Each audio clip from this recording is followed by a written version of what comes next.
I don't see that much of focus or the awareness about the most important kind of health, which is mental health. First step is to recognize that mental health is a critical component of our success and happiness. I'm going back to these two terms. Check their website, and there are like big companies like Google and that kind of companies. So, how do you help them? Breathwork, meditation, mindfulness, just this ability to become quiet and still, to pause in the middle of an active life is very critical. The stronger our brakes are, the faster we can go in the car. Few years ago, I just used to think that self-care or for the mind thing, you just have some hobby and that should be sufficient. But if that would have been true, we would not have been seeing like massive burnouts, massive heart attacks, and especially like a lot of suicides. The challenge is not stress itself. The challenge is two-part. I remember when I was in the startup company, I was one of the earliest employees, and it was a big, very important thing for us to sell our product to Dell. And the Dell management were coming into our office the next morning. How do you define mental health?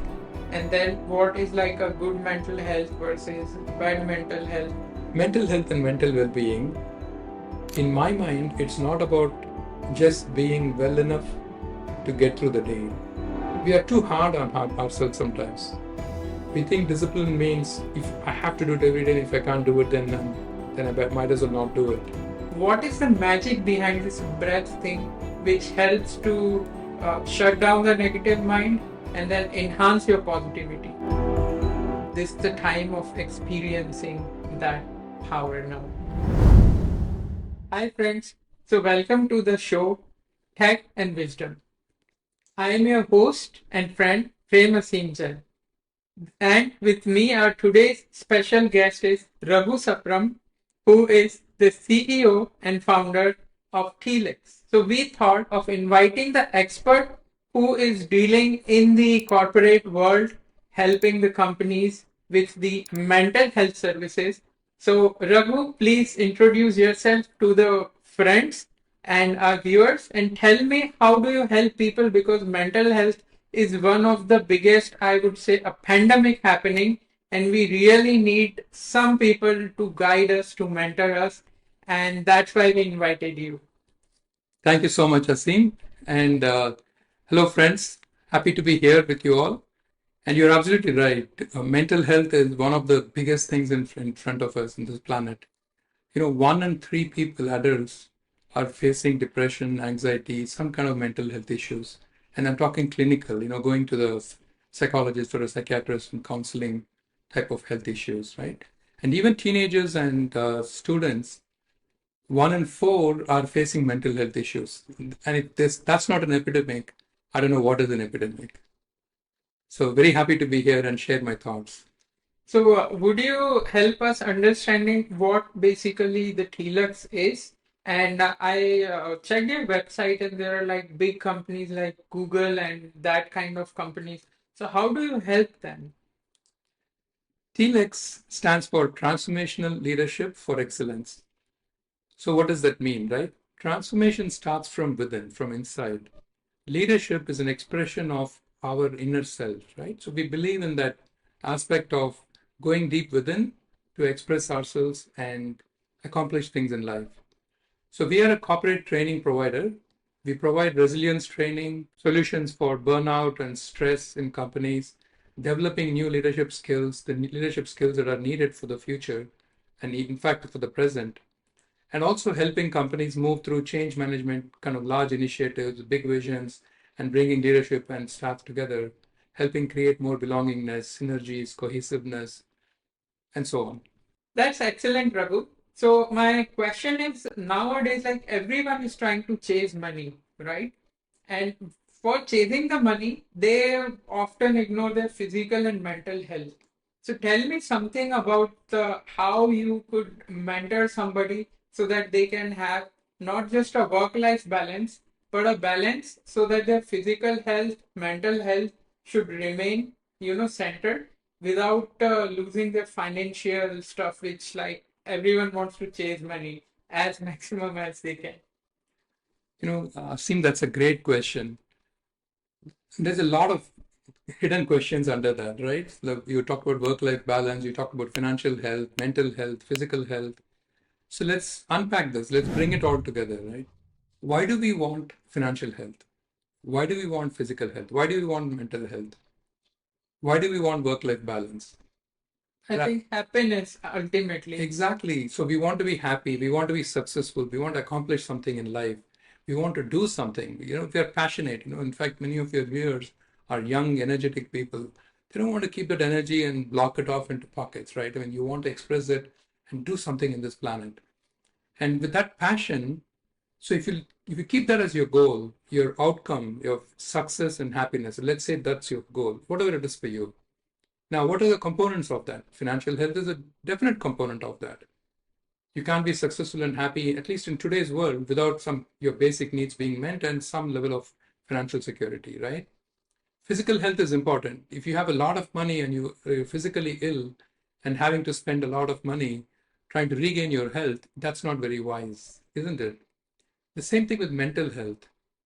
If you had all the money in the world and you were physically very fit, but you're mentally weak and depressed and anxious and stressed, is that even a life worth, you know, pursuing? A goal worth pursuing?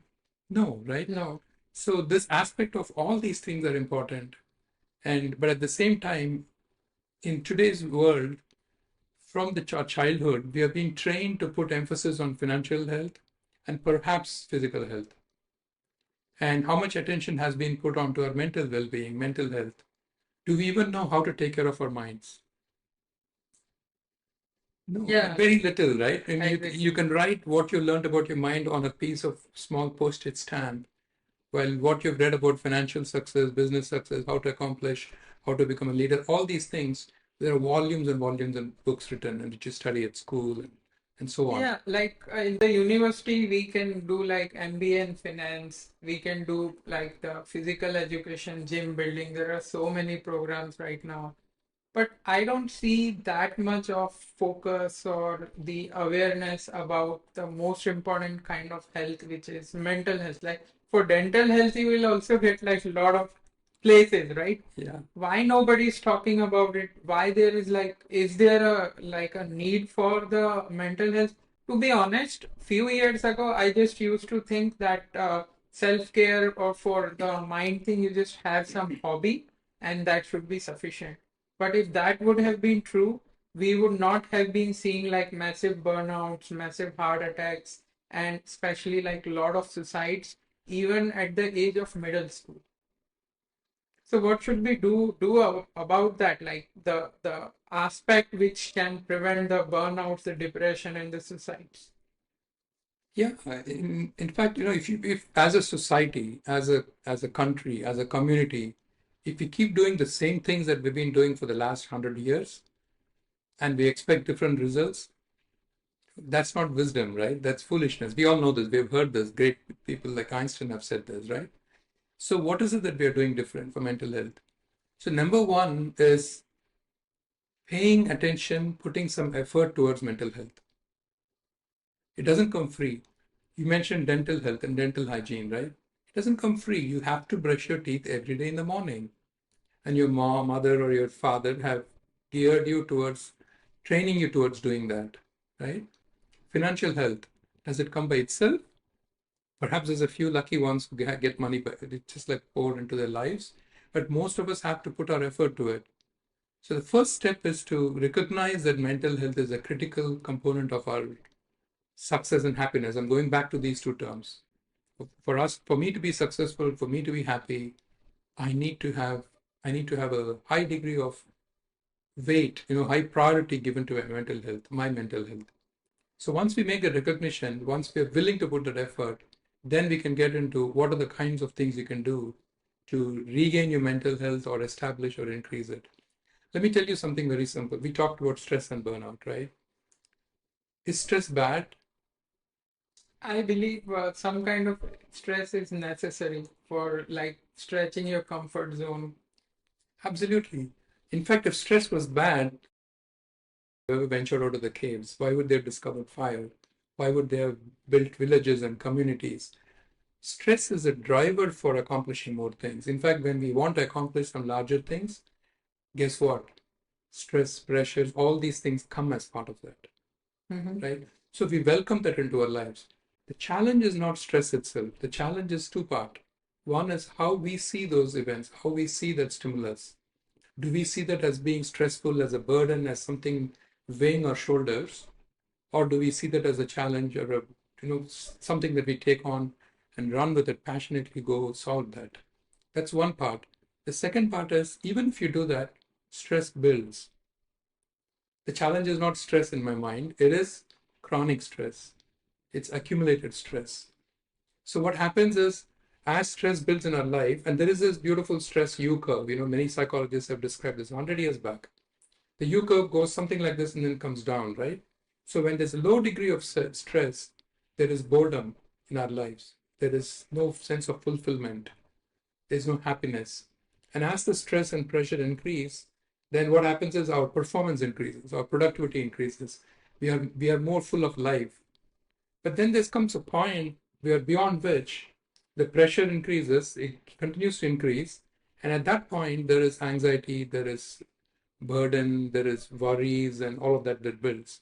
And the more you are in the right side of the curve, where there is a very high degree of stress, which is taxing your capabilities, which is taxing your energy, taxing your time, then what happens? It becomes chronic stress. And chronic stress then leads to all the physical illnesses you mentioned, all the mental illnesses you mentioned, things like blood pressure, high blood pressure, cardiac diseases, heart attacks at a very young age. It brings things like depression, anxiety, and we start getting into bad coping habits, right? I like coffee, but if I'm drinking cups and cups of coffee to manage my work and to put away my sleep, that's not a great habit, right? Yeah. And sleep is very important. If we keep postponing our sleep and reducing our sleep to 2 hours, 3 hours, or the tech world, we call it all nighters, right? We pull an all nighter. So we're working through the whole night, and the next day we are, doing a demo to a client. And this is a personal example in my life. I remember when I was in the startup company, I was one of the earliest employees, and it was a big, very important thing for us to sell our product to Dell. And the Dell management were coming into our office the next morning. So we worked all night, put together the solution, and I was leading the group. And at the early morning, I had to freshen up and come and do the presentation, show the product. And I had to navigate the product between things that worked and things I knew was not really working. Because you don't want a crash to happen in the middle of a demo. You know what I'm saying? Yeah, exactly. So I had to be fully alert. It was not like a script that I could just take and just manage through it. I had to be fully alert on what was happening and yet respond to questions.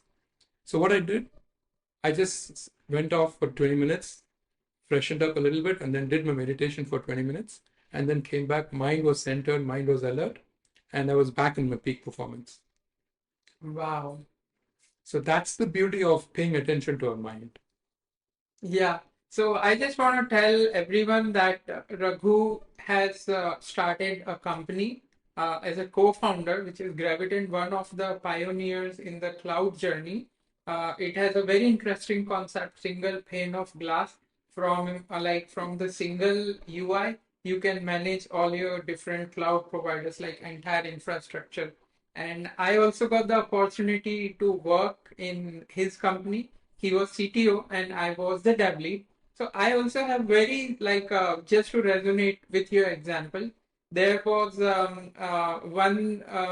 there was a phase wherein I have taken up some responsibility for the team to finish in 2 months, but because of some team members out due to sick leave and all that, last 2 weeks were there, and now I had to deliver everything on behalf of team.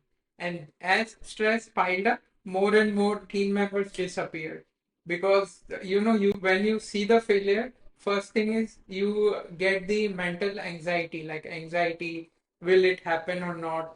That's where you some of the viewers can relate. You start getting heartburns and like headaches and things like that.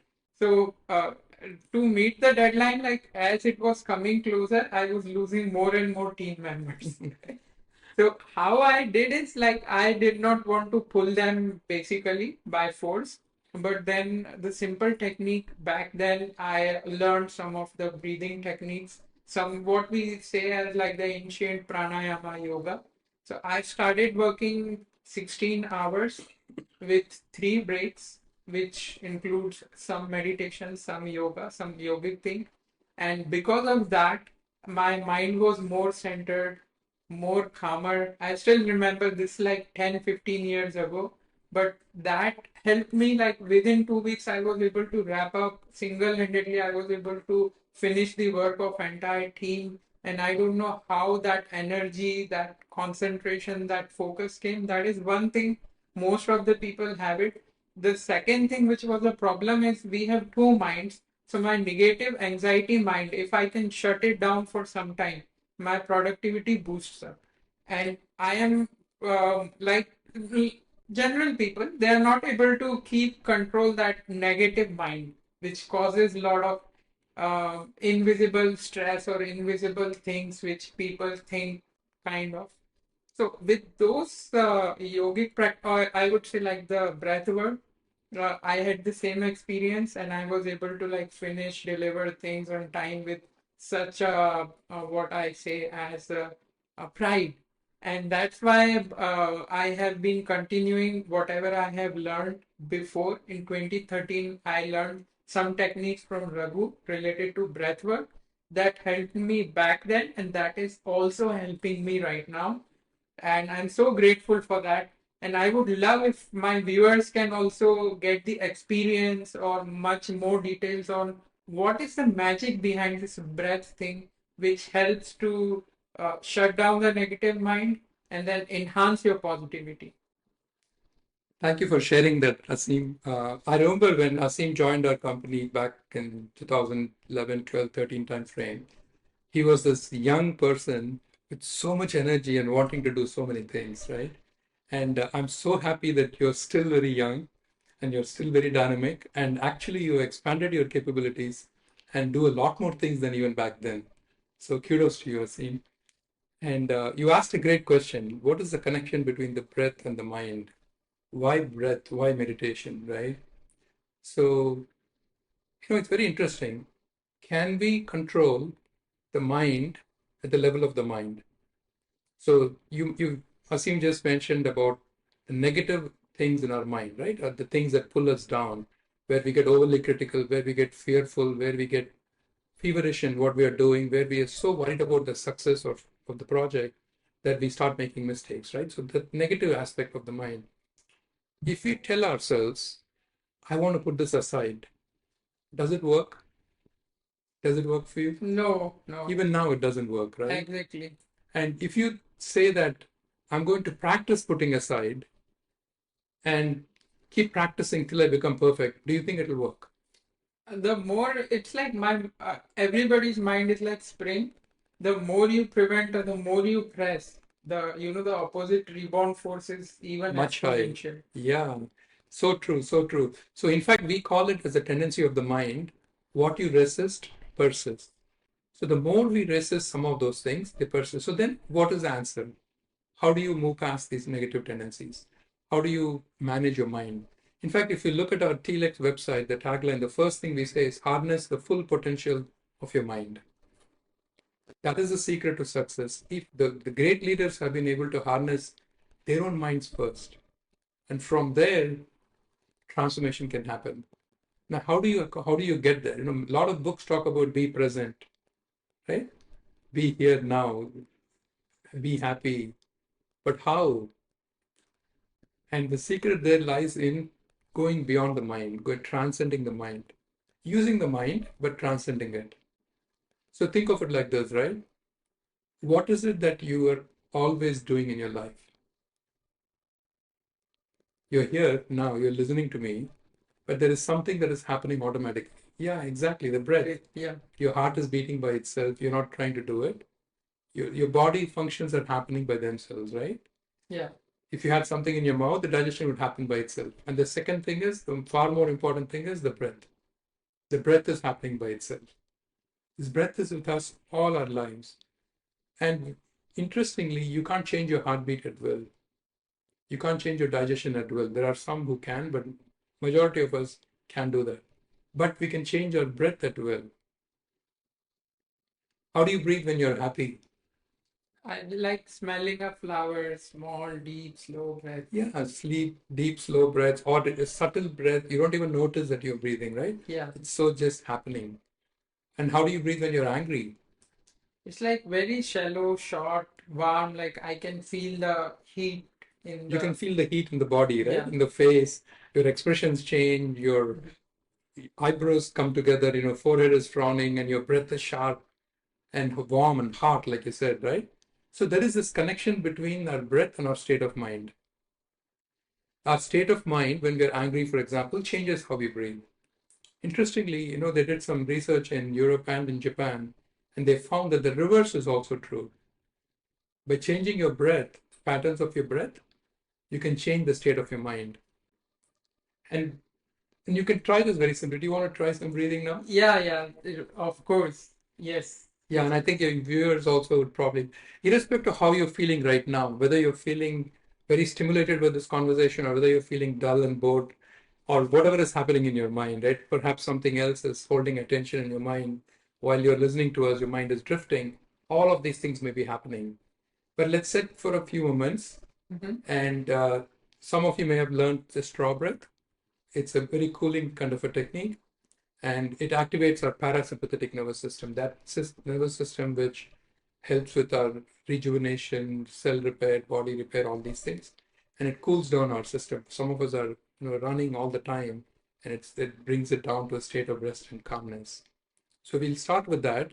And if you're okay with this, I'll probably do a little bit, maybe a couple of minutes of 2 or 3 minutes, 4 minutes of mindfulness, kind of Yeah, just being so still. I actually really want to do that. Before we jump into that, I also want to answer that I read in a lot of magazines that people, big people like you, CEOs, CTOs, they regularly meditate because they have to make like big decisions. So is like their breath work, their mindfulness, their meditation really helps with making big decisions, or how, like why I couldn't like what's the thing behind big people have to do like in more meditative state for the clearer decisions? Great question. I think as you're asking me this question, what comes to me is a story from my own life, an anecdote from my own life. So as you mentioned earlier, I was a CTO co-founder. I was also running the products, and I was also doing partly the finance for our company. I'm not a financial expert, but working with the CFOs and all of that. And we had a board, and we had raised money, Series A and Series B, and we had multiple investors on our board. And we had a problem situation in our company. And we had to go represent to the investors, the VCs, outside of the board meeting. We had a challenge with one of the board members, actually. So we had to go represent and share our point of view as founders. And obviously, everyone has different points of view, right? So they wanted to talk to someone who was kind of centered, be able to see multiple points of view. So they selected me. Oh wow. And Okay. and they said, you just come alone Mhm. and you share with the two leading VCs in our company and share your point of view, and we'll ask you the questions why you think like that. So I was nervous because that was our first company, and I'm a brand new entrepreneur, and I don't know all these dimensions. I've heard so many things about boardroom politics and how VCs are very strict and all of these kind of things, right? So I'm walking into a situation which I had never been to for my life. But also I was walking into a situation which was very critical for us as a company. We had to stand ground. We had to share our point of view, listen, be willing to change it, but at the same time support it with facts and data. So I went through a lot of preparation for that, collecting all the facts, the data, incidents, those kind of things. And as I was driving to the venue, I normally drive and get to a venue if it's an important venue like this, important situation like this. I get there about half an hour to 45 minutes early. Mhm. So I was driving, and then I suddenly realized I've done all my preparation, but my mind was so full of facts and figures and how am I going to manage this? What happens if the VC, one of the VCs asks this question? Do I have a supporter in the room? What do I lean back on? There's all this playing in my mind. And the thought hit me, let me just stop my car right now, pull over to the side, and do some meditation, do some breath work and do some meditation. I did that and then continued my drive. I pulled over for about 25 minutes. Then I continued my drive. My mind was now very calm, very centered. All the facts and figures were there, but there's a lot more clarity in my mind. There was a lot more presence, the ability to listen to what's happening currently and respond to that. So when I went there and the two VCs were sitting there, like it's like interrogation, I'm walking in, I was smiling and I was pleasant. There was this calmness within me. And the things were coming from that space. And the meeting went fabulously well. It lasted about more than 1.5 hours. Oh. And I went in thinking of a 20, 25-minute meeting. Mm-hmm. So that's what it does for you. And did it help in making a decision? Absolutely. Did it help in coming up with the right strategies? Absolutely. Did it help in listening to other points of view? Absolutely. So I just wanted to share that, today's leaders, today's decision makers are faced with so many dimensions of information. Cooper Investors was one of our clients a few years back, and they did this program. And Peter J. Cooper, who is the lead for the Cooper Investors, he mentioned that after doing the program, he was able to, and the team was able to distill through the noise of information, as he calls it, and get clarity into what piece of information that they need to take and act upon it.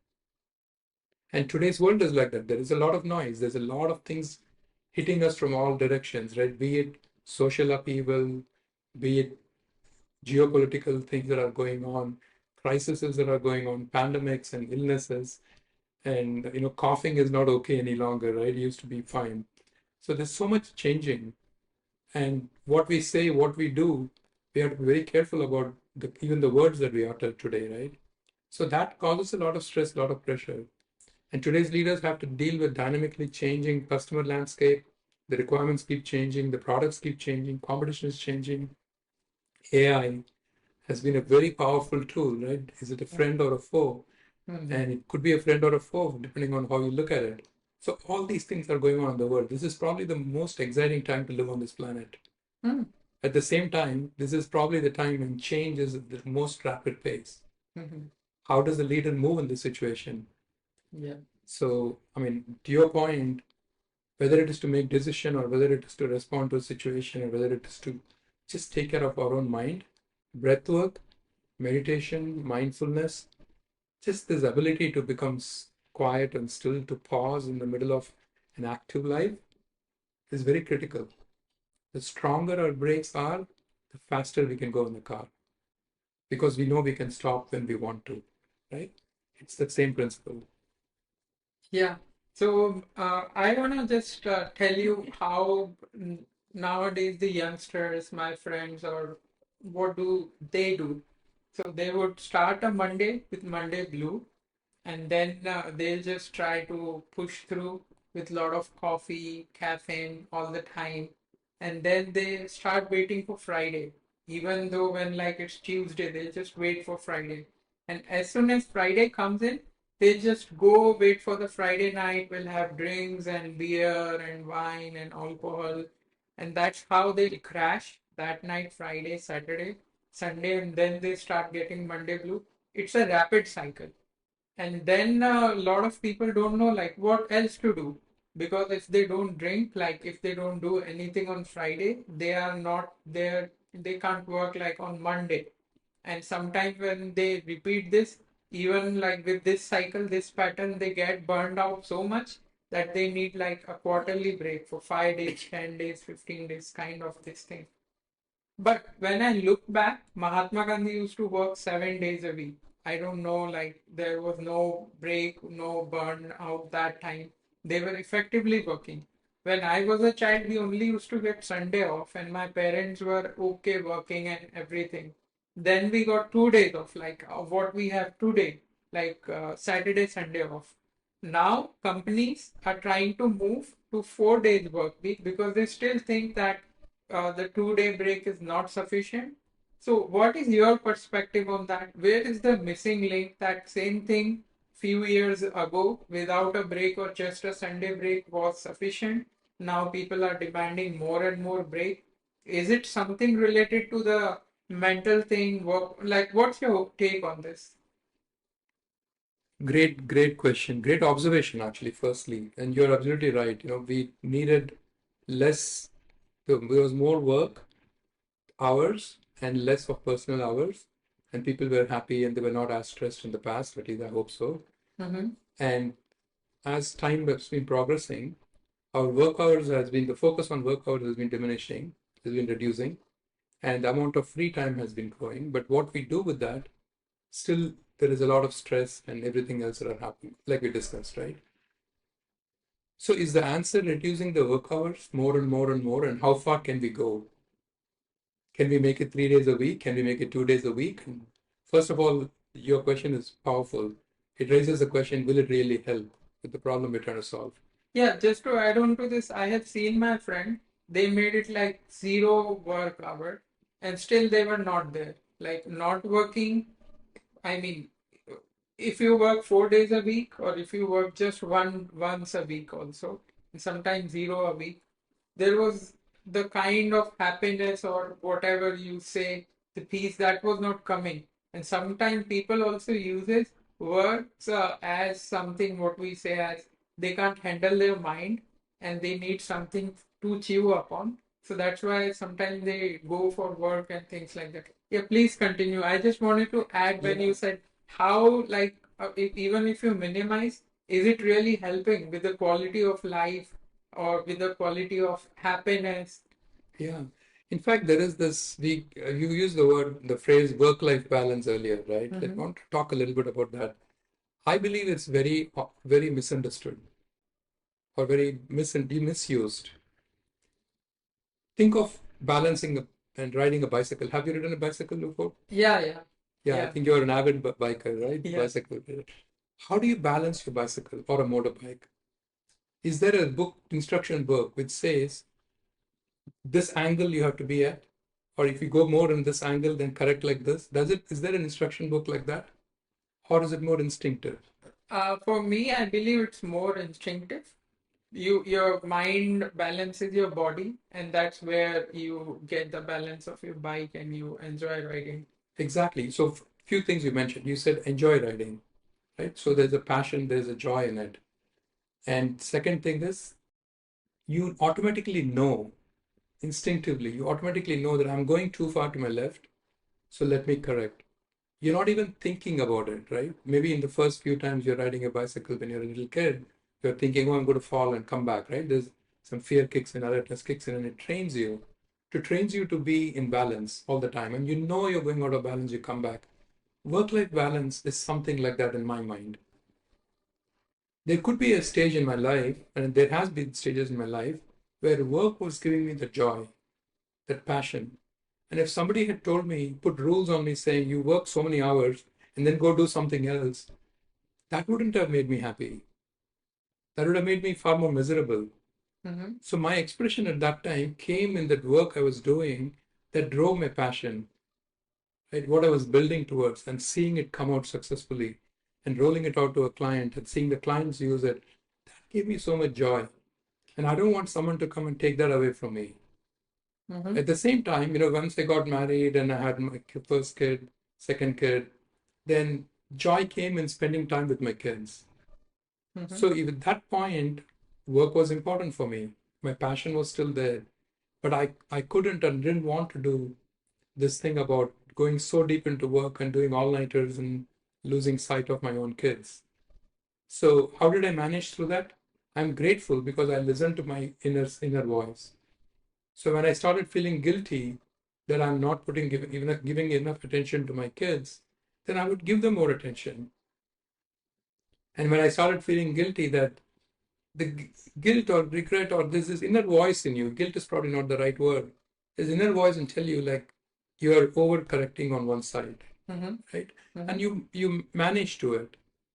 So to me, like all these rules and regulations, they are important for people. Like if you're a manufacturing worker, you don't want your employer to abuse the time and make you work 60 to 80 hours a week without paying you.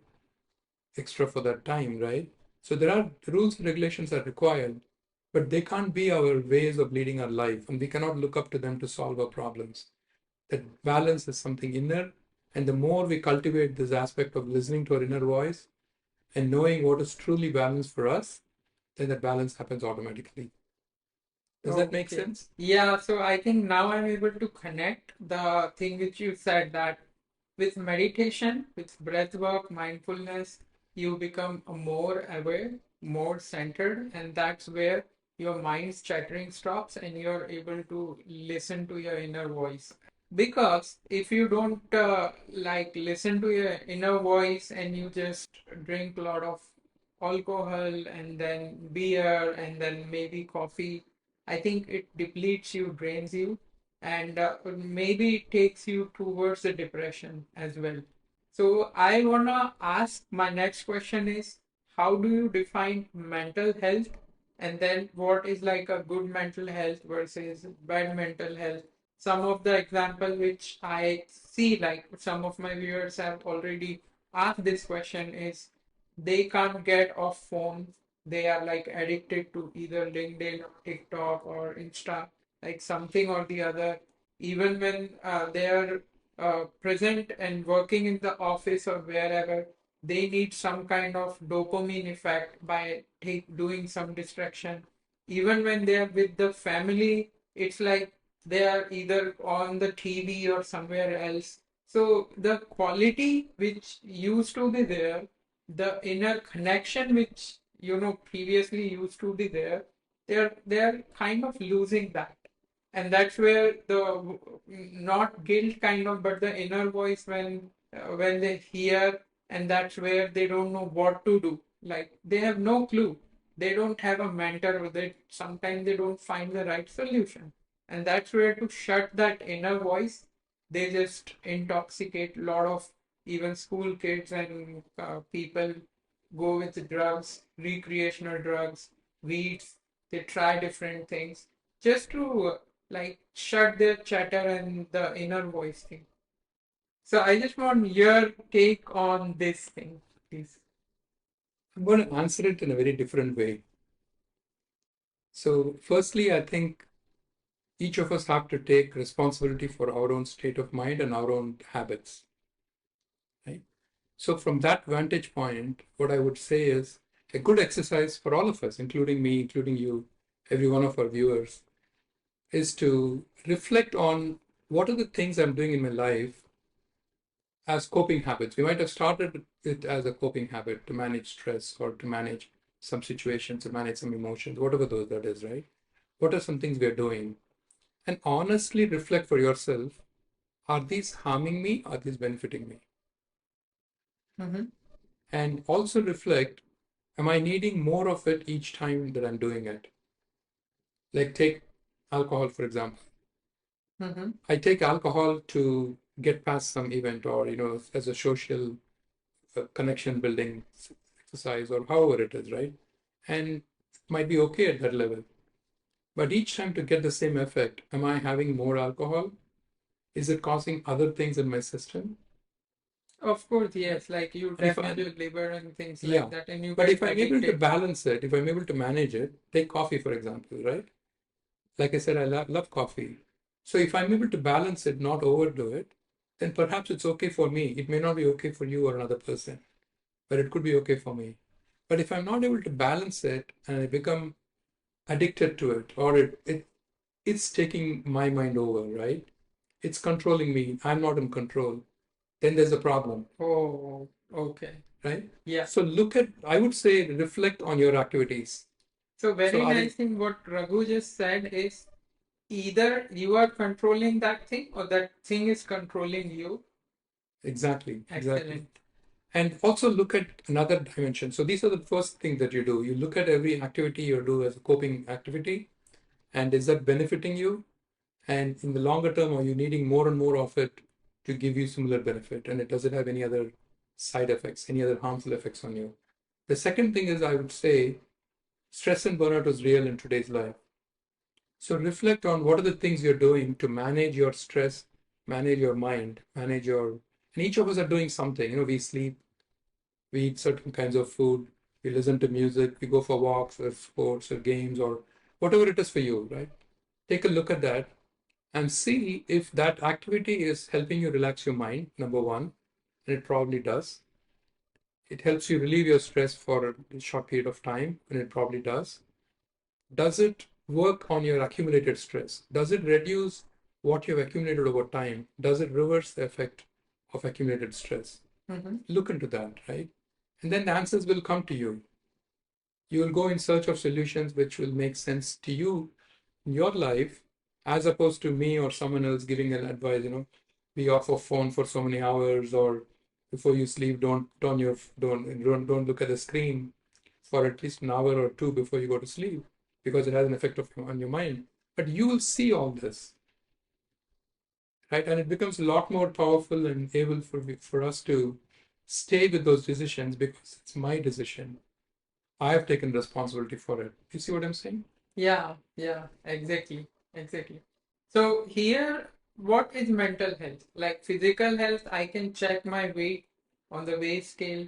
I can check like my muscles and whatever like the protein count in body and muscle count. All kind of things are there. Yeah.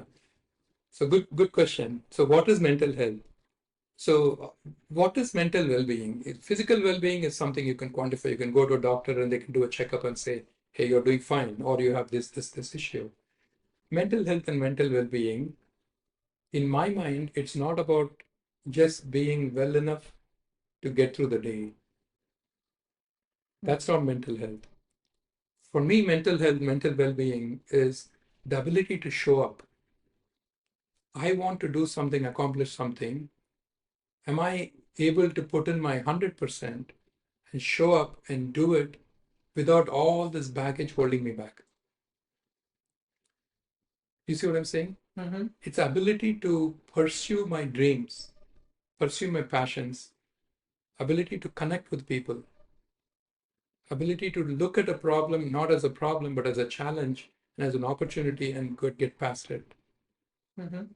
So that is mental health and mental well-being. So I would say measure yourself from that vantage point. Do you look at the world as a world full of problems and challenges, and no matter what you do, nothing is going to change?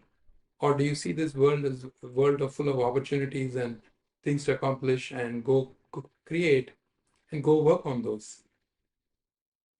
That is mental health, mental well-being in my mind. Nice, very good. I also feel the same way. For me, mental health is when you are able to enjoy and be in the moment of whatever you are doing. And when you don't have a good mental health, that's where the thing drains you out. So whatever you're doing, you're not in that moment, but you're somewhere else. You're like, you just want to go away from this place to that place. But once you are at that place, you don't feel satisfied and you want to be in some other place. So in all the places, you're restless. And that's what is for me the mental health. And I have been through that mental health issues before.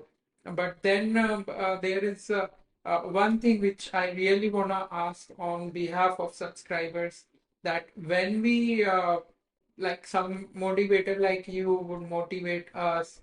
We'll do some activities regularly, the breath work, the meditations, the pranayams, and yoga, and other self-caring techniques for the mental health.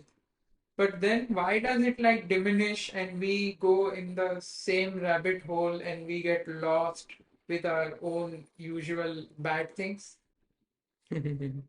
So let me try to understand your question a little differently. Like, so are you saying that in spite of doing yoga, breathwork, meditation? No, we lose like people stop doing that. Like it's not Yeah. something that they continue. Yeah. And it happens like each time, like if we do, and it's also with the gym and the running and like everything. This not only the mental health aspect, but like everywhere basically. This is a proverbial New Year resolution, right? Exactly. You take a New Year resolution, it lasts probably for the month of January if you're Yeah. lucky, and then it drops off, right? Very true, very true. And so when we do the corporate programs, the in TLEX, right? So the way we approach that is, obviously we teach the technique, but before that we create awareness on what's happening in their mind, what's happening in the stress. So my questions to the earlier question was, and my questions to the audience to reflect, were more from that space to understand what is happening within us. What is it that we need?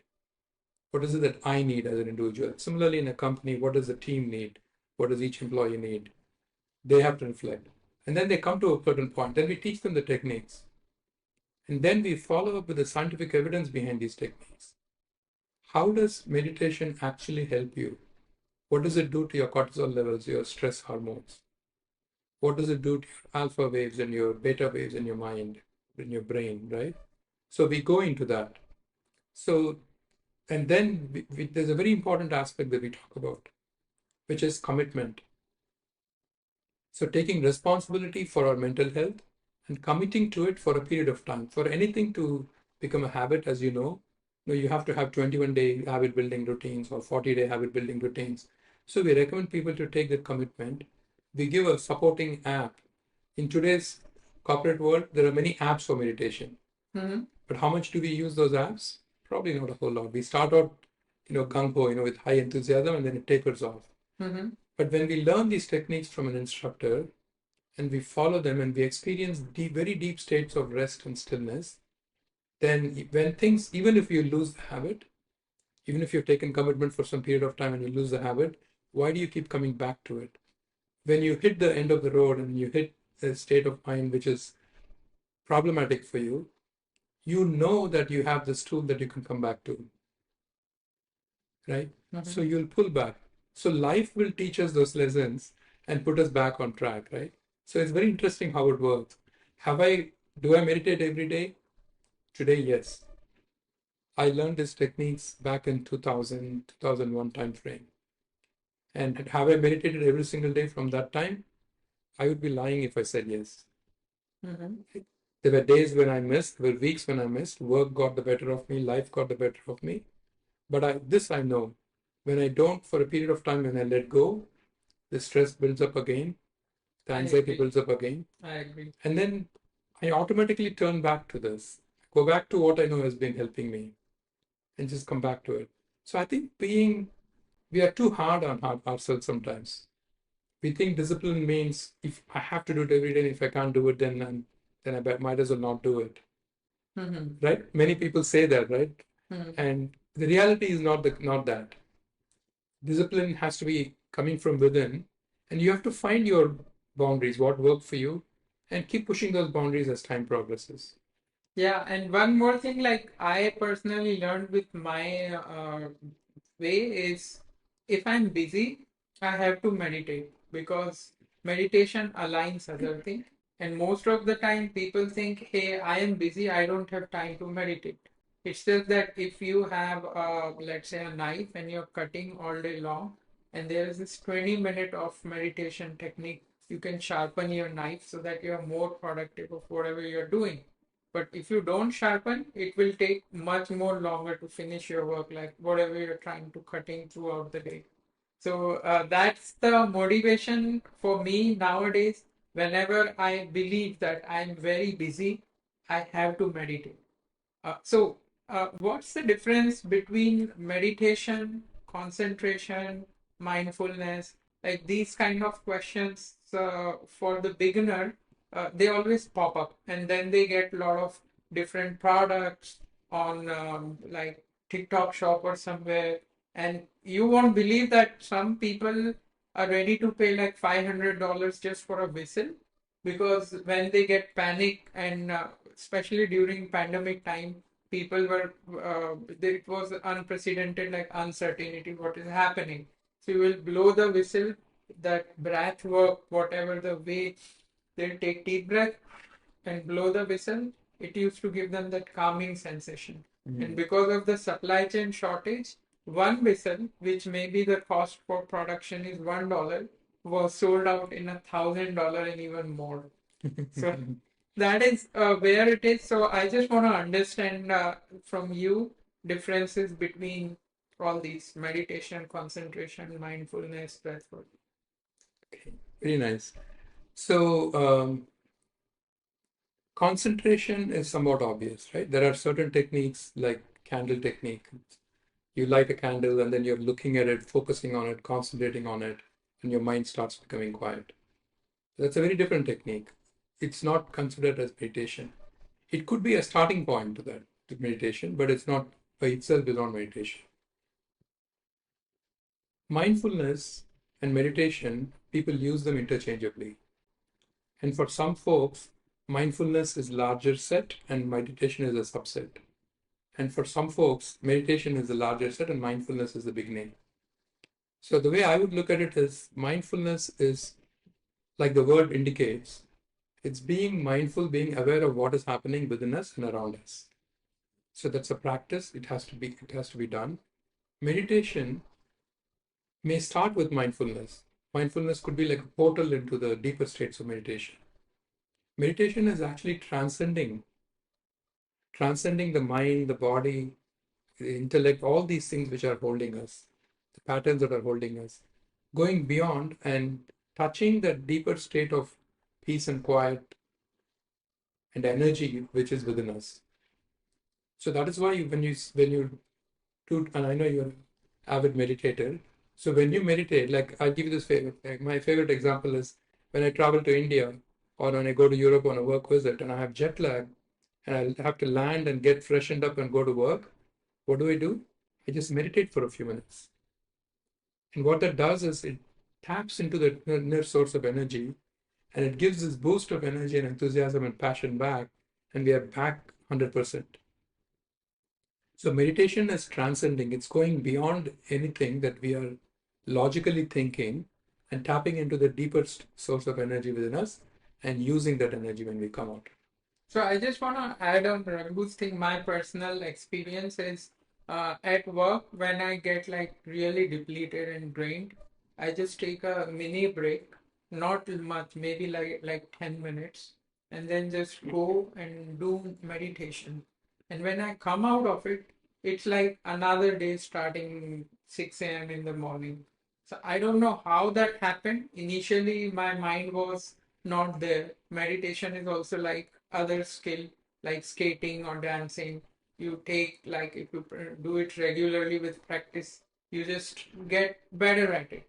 So at one point in time, like I got hold of meditation, and then just by doing small meditation, the thing which you said, it you will get another burst of energy. You will feel so rested.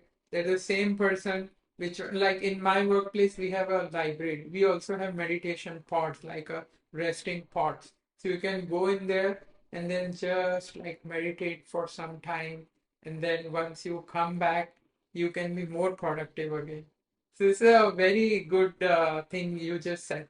So I have some understanding now with the candle, like you do concentration, then the mindfulness, and then the meditation.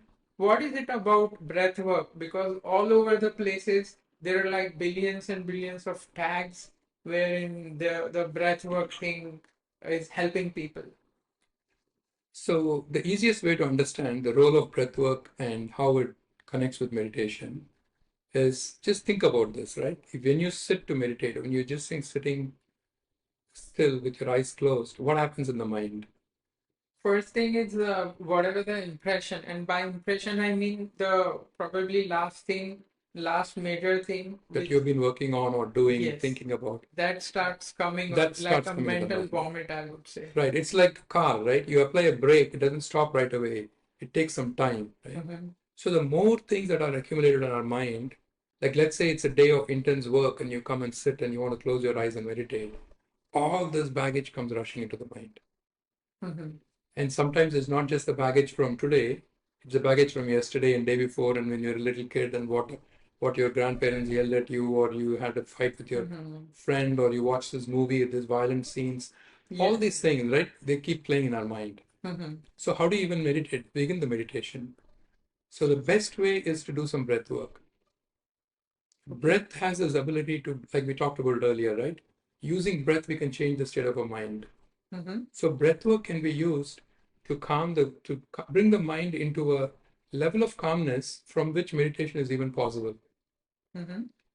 Breath work will bring the body into a state of rest, right? The yoga, the physical postures, and breath work can bring the body into a state of rest, the mind to a state of rest. So now deeper rest can happen. Mhm. Otherwise, when I sit and meditate without breath work, and the first 18 minutes of my meditation may go into all this activity, and then I may have 1 or 2 minutes of meditation. Wow, excellent point. Yes. So doing breath work is a very important component of I almost put them together. Do your breath work and then go into meditation. Do your physical exercises or asanas, yoga, whatever. Do breath work and then go into meditation. So it's like a sequence.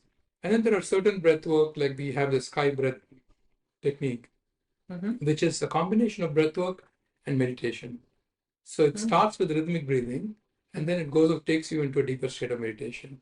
So there are variants, right? But in generally, you do your physical activity, then you do your breath work, start settling down body and mind, then go into meditation. Does that help? Of course, this has opened like new dimensions actually for me, and I believe for all the viewers as well. So this is excellent, excellent thing.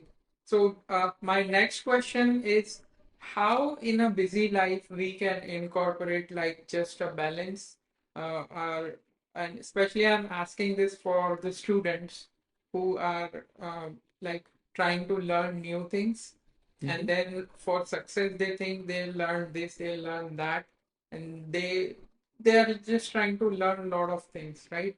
Different things, I would say. So how would you recommend them that how where should they start for their breathwork journey and their meditation journey, and would it really help them to become a better learner, like whatever they are learning in their college, in their schools, and the people who are like at job, would they get like more productivity boost out of it, or it's just that a happy feeling after doing breath work and then end of it? I'm really, really glad you asked this question because many of your viewers are youngsters, right? People, I'm 60 plus years now. And the question I would pause and reflect on. See, we have talked about the benefits of breath work and meditation and taking care of our mind. Mm-hmm. And what did we say were the goals that we are working towards? Success and happiness. Happiness, Right? exactly. Do you work towards the success and happiness? Do you begin the journey after you're 70? Or do you begin the journey when you are 10, 15, 20? Yeah, we start like early for this journey. We So start and start preparing for it exactly. earlier in the age. And life is like a battlefield. Mm-hmm. Life is going to throw unexpected things at us. And we have to respond in this battlefield. Do you learn skills which will be success, which will create the difference between success or failure in this battlefield? Do you learn these skills while in the battlefield, while in the battle, or do you learn skills before so you're ready when you get into the battlefield? Excellent. Like you would always learn it before so that you have it when you need it. Exactly. It comes instinctively, it comes naturally when you need it, right? So that would be my suggestion. Look at your goals in life. What are your goals in life and what are the skills you need to accomplish it? And I would suggest, are we focusing too much on one dimension? Life is multidimensional. Our journey is multidimensional, right? We all know this. So are we balancing the learning of new skills across the dimensions we need? And you've already laid out the dimensions: financial health, physical health, mental health, and maybe emotional health if you want to call it out. Look at what else your parameters are, and I would say learn skills in that. Where do you Yeah. start? This is a tricky question. The internet and YouTube and all of that, there's a lot of techniques out there, a lot of things you can learn by yourself. But like anything, if you're learning the piano, if you're learning to play the piano, do you just learn from books or do you go to an instructor, right? Usually it's better like if we get an instructor, Yeah, so they there's a can, big difference. yeah. There's a big difference. You can learn a little bit, you can start with the books, but eventually to become an expert, to learn, to get to a deeper level, you need to go to an instructor. So I would say find someone who is an expert in this area, who is trained, and who can be someone who can mentor and guide you, and then go down that path. So how can like people connect with you with TLEX so that they can get this kind of guidance, not only like individual people, but at a bigger level like the corporates and communities? Because this is a individual level problem, but to be honest, this is a org-wide problem. I have seen organizations like getting intoxicated together in a bigger group because they are like so much stressed. And sometimes what happens is that boss is stressed out and then he throws it at junior, and then it percolates down to the bottom level, and that's where each one is trashing each other. So it keeps in that ecosystem, I would say, the organizational system. And that's where how TLEX or how you can help cleans that organizational thing, so that if you remove the stress out of it, and that's where if you like unnecessary stress, because as you mentioned, defined very clearly, there are different kind of stress, but there is like bad kind of stress which sometime doesn't is not helpful, and then people don't trust each other. And once you get rid of that extra chronic stress or burden or those kind of things, there is a new person within you which really comes out. And I have experienced that. I have transformed, I have seen the transformation after going with some of the programs and the courses with you.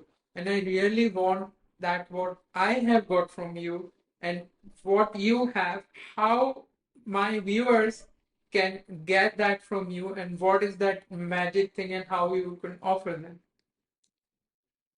Before I answer the last part of your question, I want to touch on the organization aspect that you so beautifully brought up. We've been talking so far about the individual mental health and well-being, right? If you think about it, in an organization, you have the individual, the employee, the staff member, then you have a team, and you have many teams which become an organization. And I can extrapolate. You can have many organizations which become the entire global enterprise, whatever, right? So you have this layers of entities. And if you think about well-being, when you say employee well-being, all the things we discussed come into play, right? All the things we've been discussing till now. When you talk about team well-being or organizational well-being, there's new dimensions that come up. So let me ask you this. If in your team or in your organization, there's a lot of fear between, a lot of distrust between team members, a lot of toxic kind of engagement, would you call that well-being at the team level? No, no. No, right? It hinders productivity. Yes. It impacts every person's performance, Yes. right? It impacts team level performance. It impacts communication, the synergies in the team, the agility, how fast can we move as a team. It impacts all these things. Exactly. So what we do, our programs work at these different levels. So while employee well-being is one of the most important markers, team level dynamics, communication, trust building, belongingness, all these things are also become relevant. And then today's state of the world is wherein just taking care of our mind and mental health at the base level is not sufficient. You asked me this powerful question, what is mental health? And in my mind, mental health, I said, was the ability to show up at your full potential, to be able to pursue your desires and passions. Now, translate that to a team or an organization. The well being has to be how fast or how quickly can you get to your goal without burning out your team and losing people on the way? How quickly can you replicate this success? It's not enough for you to be successful once in one project and then everybody's so burnt out, they don't want to work with each other again. So the next project, you have to build a new team. That's a waste of money and waste of energy and rebuilding again the entire organization. So success comes in not just in delivering one successful project, but carrying the team along where they can work together, they can have trust. So the next one becomes even faster and better. Do you see what I'm saying? Excellent. Yes. So we work at these different dimensions. And if any of the viewers would like to reach out to me to talk in terms of the organizational benefits or taking into their organizations, we have this email ID, excellence@tlexinstitute.com. Excellence@tlexinstitute.com. So maybe you can post it under the podcast. Yeah. So you can reach out to us.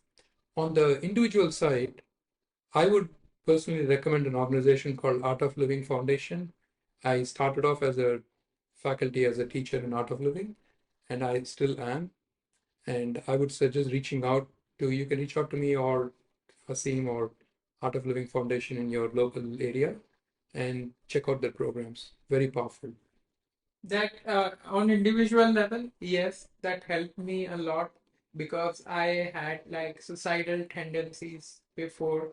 When I just started, I got married, and then there was a lot of like things have changed. From a bachelor, you get into a lot of responsibilities. I remember like 2008 recession was there, so you have to fight with economic uncertainty. You have got additional responsibilities finance wise also you have to take care, and it was so much heavy on my mind and brain that I just wanted to finish this. But then some of the art of living volunteers I just got met coincidentally, and that's where the entire transformation happened. And I don't know why, I don't know how, but that kind of magic that that just happened, that miracle happened. And today I'm here, like I'm alive. I never think of like giving up suicide, like nothing, nothing. Those thoughts don't come in my mind now. And one of the primary reason is the practices which I learned from art of living that helps me like my boat.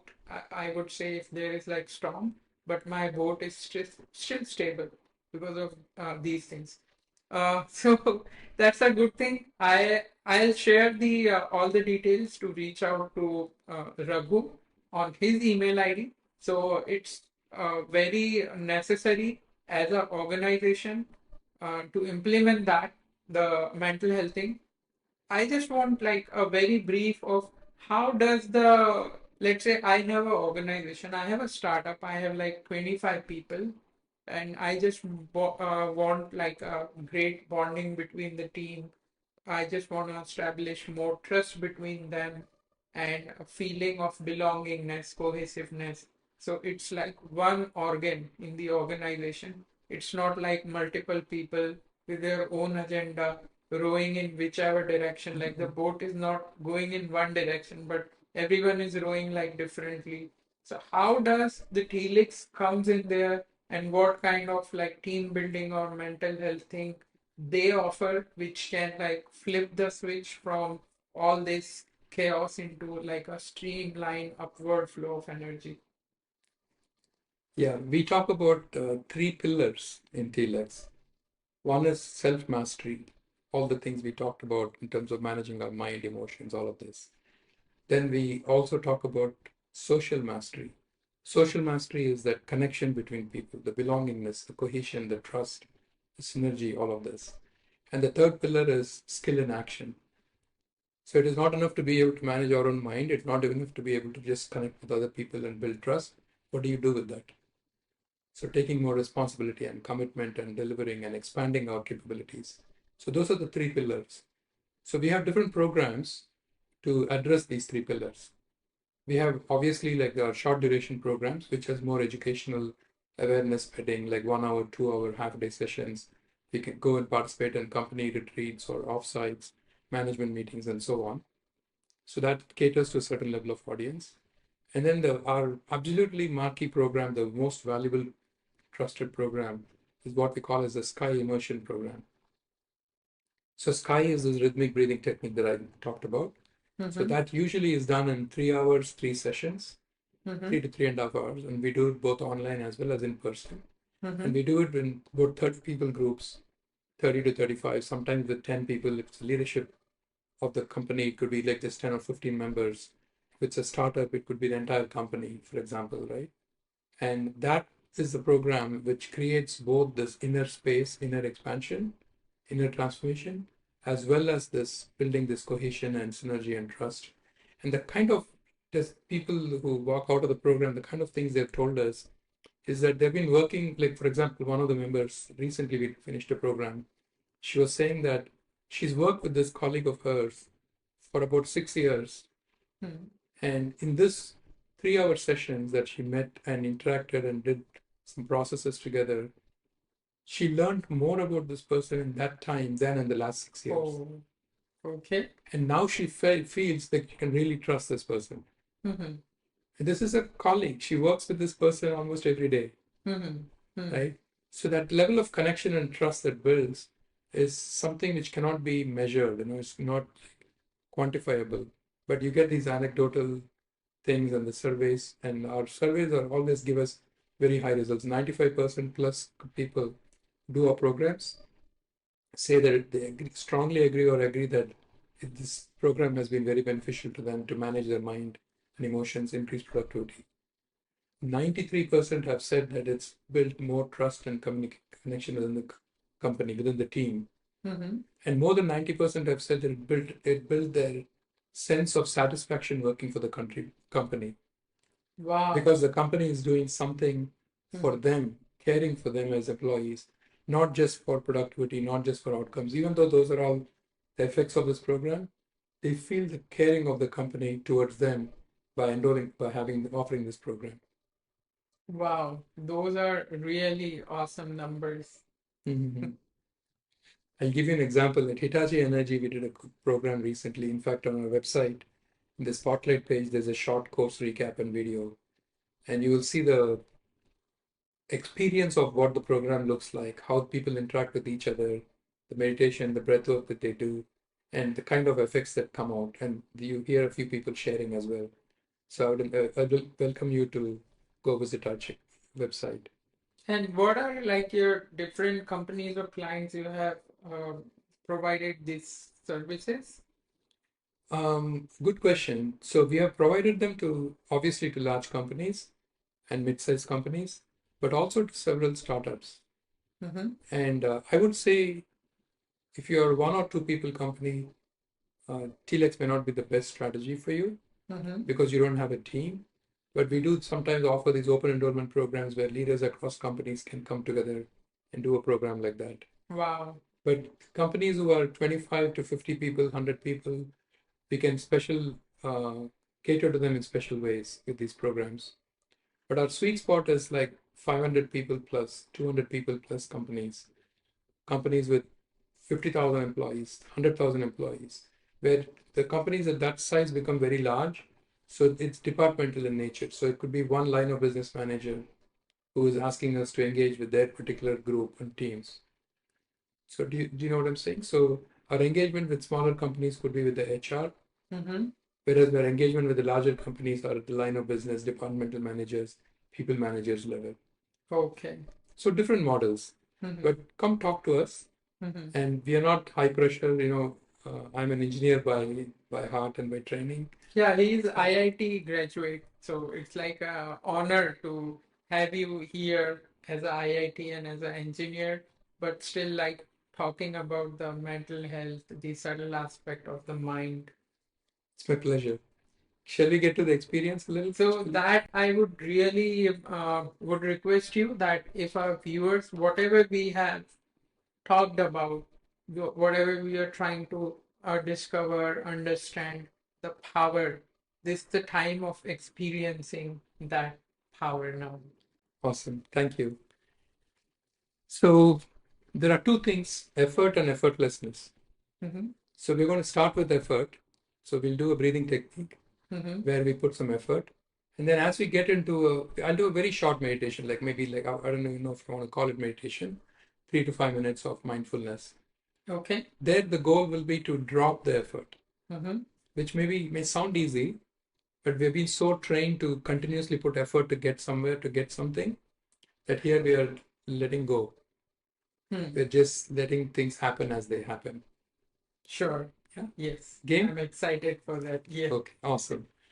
So we'll start with the straw breath. So for this, you can sit up straight, be back straight to begin with. And hands can be open, palms open, facing the ceiling, if you will. And you can start with the eyes open or start with the eyes closed. And as you take the breath, few breaths, then close your eyes and just continue. Yeah? And I'll be giving you the instructions. So let's take a long breath in. And now as we breathe out, let purse our lips, like let's, as if you're breathing out through a straw.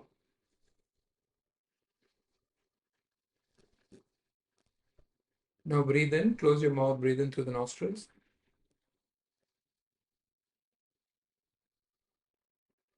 Again, blow out through the straw.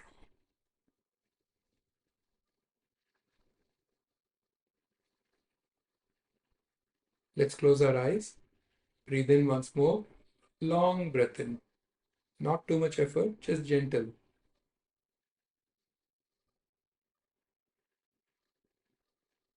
Now purse your lips again and breathe out through a straw.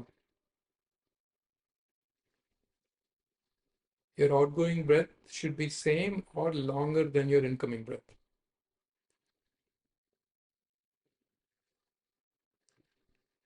Again, breathe in through the nostrils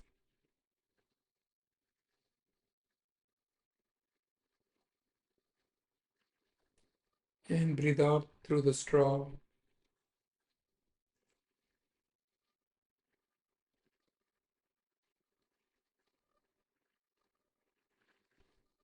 Breathe in. Continue like this for a few more breaths.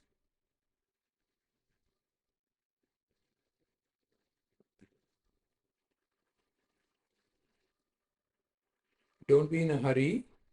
Just take your own time and long breaths in and out.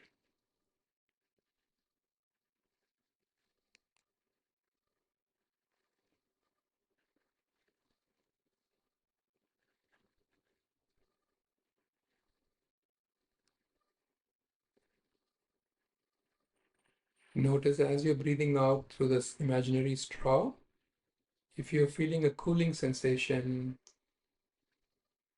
or not.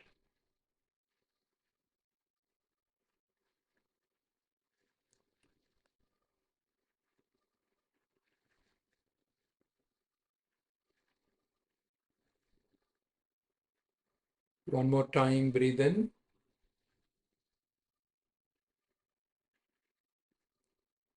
and blow. Breathe out through the imaginary straw. Long breath out.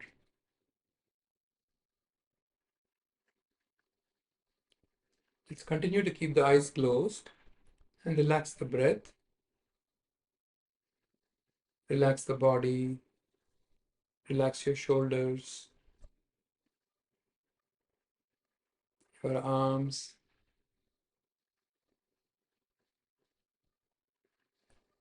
Notice if your forehead is tight and just relax your forehead. Keep a gentle smile on your lips.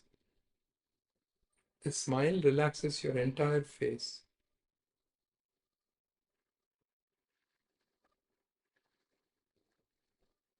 Make the smile a little bigger, little wider.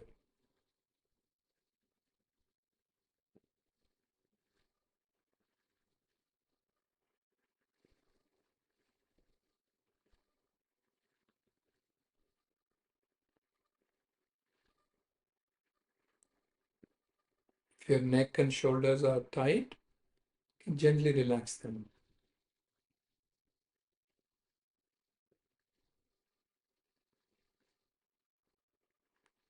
Just take your awareness to any part of the body where you feel tightness or discomfort. Just let it be. Just breathe. Just take your awareness to that part of the body and keep breathing.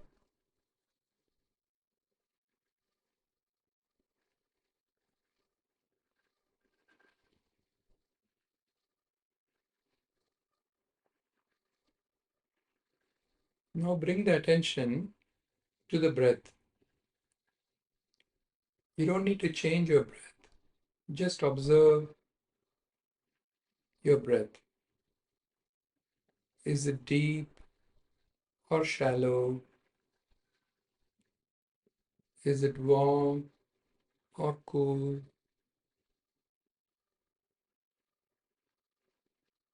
Just notice the temperature of the breath at your nostrils.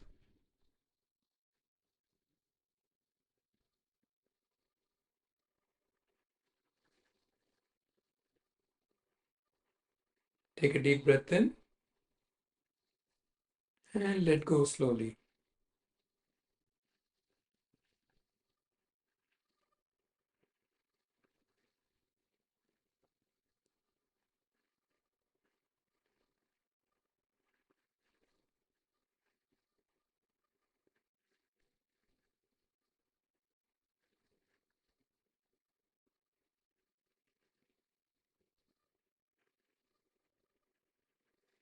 If you notice thoughts are coming into your mind, just let them come.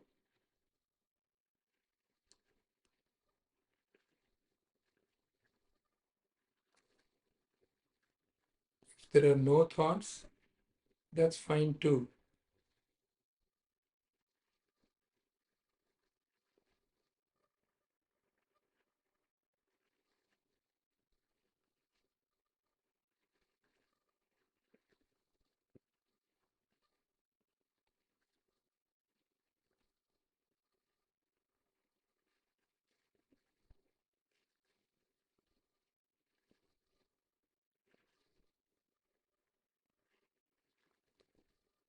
Become aware of the space in the room that you're in.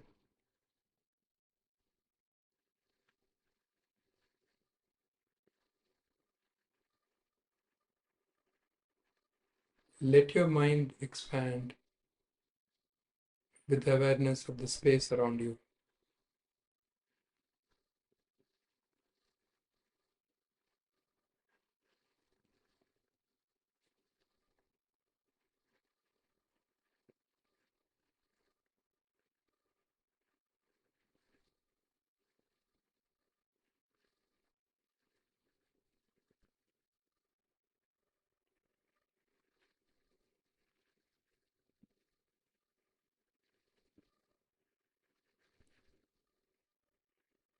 Let's take a deep breath in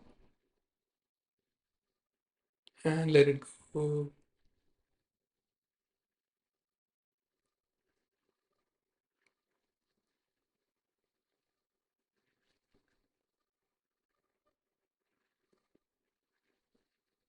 And slowly become aware of your body once again. Notice your fingers.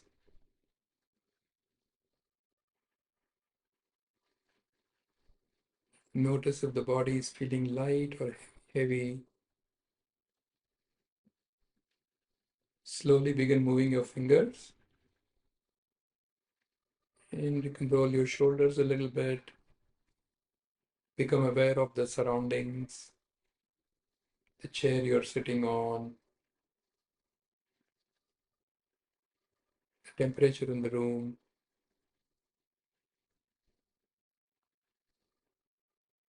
And once again, let's take a deep breath in and slowly let it go. Very slowly and gradually, taking your own time, you may open your eyes.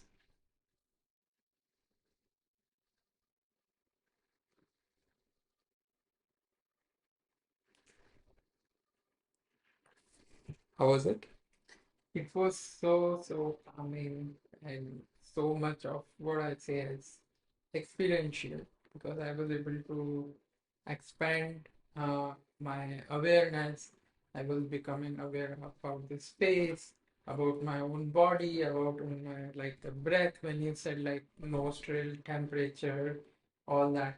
So it was really amazing and very calming. Very nice. I'm glad you had that experience. See, this body and the breath are always here, always present. So, what we did was we simply took our attention to the body, the breath, and the mind, letting the mind just be in that space, letting it expand and relax. Right? It's so powerful. And for a few minutes, And I feel so rested now. imagine if you're able to learn this technique for 20 minutes and you sit and just do it, how Mhm. much deeper it would be, right? How much more restful it would be. So, I would invite you all to check it out. So, thanks a lot for coming to my show, Tech and Wisdom, and thanks for all the wisdom, especially in the May, the health awareness, mental health awareness month. We would like you to come for a follow-up episode so that whatever the questions the viewers and the subscribers have, I'll note them down, and then you should be able to answer, guide, and mentor all of us. That would be my pleasure, Seem, and thank you so much for having me here. And thank you, my new friends. And it was a pleasure to be in this podcast. See you in the next episode. Thanks, guys. Thank you. Bye bye.